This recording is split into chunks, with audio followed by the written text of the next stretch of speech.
When commercial travel between the US and Cuba began last year, it came with a great deal of fanfare. These are scenes few ever thought they'd see, and US airlines lined up to start services for the first time in more than half a century.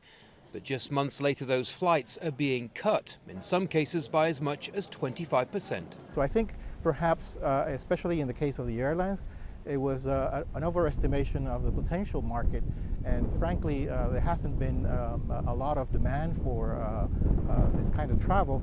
This is my parents leaving Cuba in 1959. Olga Ramudo has been in the travel business for decades and says the cuts aren't a big concern. Like many, she's more worried about what a Trump presidency might bring.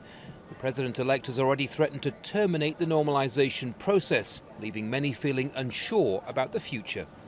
Think of the airlines that have already invested millions of dollars if that's shut down. You know, they worked for years to get this done. They have invested millions of dollars. So they are already in there, so what will happen to them? In any economy, supply and demand is one of the most powerful forces, and in this case it seems the appetite for travel to Cuba wasn't quite what the airlines thought. You also just can't freely travel as a tourist. There are still 12 categories, and analysts say rising hotel prices in Cuba are also putting people off. But for those starting Cuba-related businesses here in the US, these are uncertain times. Chad Olin has spent the past 2 years setting up his Cuba travel company.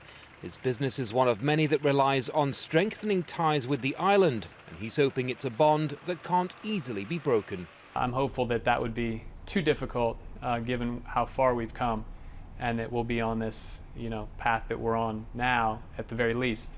Now it is possible that we could normalize further the relations over the next 2 to 4 years. So that's also a reason to be cautiously optimistic. Any continued thaw in relations between the US and Cuba is now uncertain, but both Cuban and US businesses have more at stake than ever before. Andy Gallacher, Al Jazeera, Miami, Florida.